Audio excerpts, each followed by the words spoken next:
दोस्तों, हर प्राणी के भीतर कुछ अच्छाइयां होती हैं तो कुछ बुराइयां। दशानन रावण के साथ भी ऐसा ही था। रावण का सबसे बड़ा दुर्गुण था उसका अहंकार, जिसने उसका सर्वनाश कर दिया। लेकिन यह भी सच है कि रावण में अनेक खूबियां भी थीं जो उसे महान बनाती हैं। महर्षि वाल्मीकि के द्वारा लिखित रामायण में यह वर्णन आता है कि एक बार जब हनुमान प्रभु श्री राम की आज्ञा से माता सीता की खोज में लंका आए थे तो वे खुद रावण की खूबियों को देखकर आकर्षित हो गए थे। दशानन रावण एक महापंडित था तथा उसके तप में जो कठोरता थी वो शायद ही उस काल में किसी ऋषि मुनि में हो। रावण बहुत ही विद्वान, 4 वेदों का ज्ञाता तथा सभी विद्याओं में पारंगत था। उसके जैसा तीक्ष्ण बुद्धि वाला प्राणी आज तक इस पृथ्वी में नहीं हुआ। इंसान के मस्तिष्क में ज्ञान व बुद्धि का भंडार होता है जिसके बल पर वो जो चाहे वो पा सकता है, परंतु रावण के तो 10 सिर थे। रावण के इस अद्भुत ज्ञान को देख भगवान शिव ने उन्हें अपने घर वास्तु शांति के लिए आचार्य पंडित के रूप में निमंत्रण दिया था।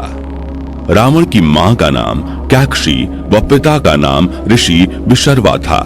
रावण की माता एक दैत्य कन्या थी।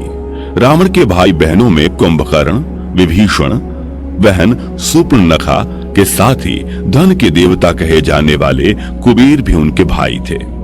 रावण ने कठोर तपस्या के बल पर भगवान शिव को प्रसन्न किया और वरदान मांगा, परंतु शिव जानते थे कि रावण उनके वरदान का गलत उपयोग करेगा। शिव को रावण के कठोर तपस्या के कारण उसे वरदान देना पड़ा, परंतु उस वरदान से धरती की रक्षा के लिए भगवान विष्णु को उनके 7वें अवतार भगवान श्री राम के रूप में पृथ्वी पर आना पड़ा। रामायण के अनुसार जब रावण ने श्री राम की पत्नी माता सीता का अपहरण किया तो राम ने हनुमान सहित लंका के राजा रावण पर आक्रमण कर उसका वध कर दिया। रावण जब मरणासन अवस्था में था तब श्री राम ने अपने भाई लक्ष्मण से कहा कि रावण समस्त वेदों का ज्ञाता है, पूरी पृथ्वी पर उससे बड़ा ज्ञानी कोई नहीं, अतः उसके समीप जाकर उससे ऐसी शिक्षा ग्रहण करो जो तुम्हें उसके अलावा किसी अन्य महाज्ञानी से प्राप्त नहीं हो सकती। राम की आज्ञा पाकर लक्ष्मण रावण के समीप गए और उनके सर की ओर खड़े हो गए, परंतु रावण ने उनसे कुछ नहीं कहा। तब लक्ष्मण फिर से राम के पास लौटे और उन्हें पूरी बात बताई।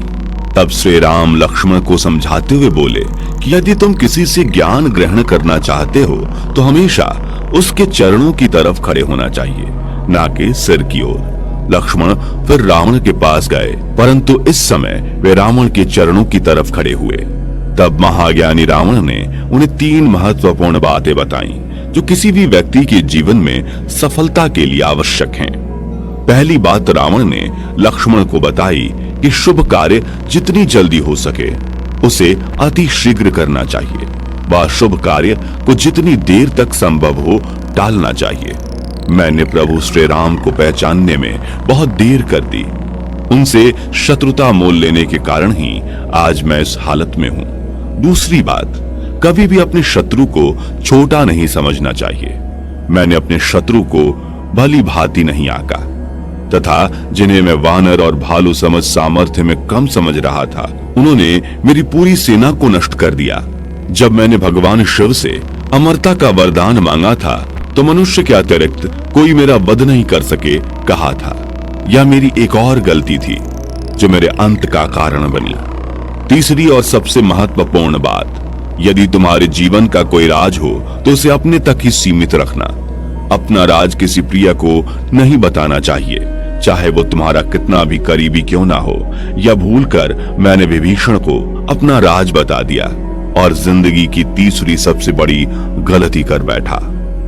दोस्तों, हम इस चैनल पर आगे भी ऐसी ही लाइफ चेंजिंग वीडियोस लाते रहेंगे, तो इस चैनल को सब्सक्राइब करें और बेल आइकन को भी दबाएं, जिससे कि हमारा कोई भी वीडियो आपसे मिस ना हो। वीडियो को अंत तक देखने के लिए शुक्रिया।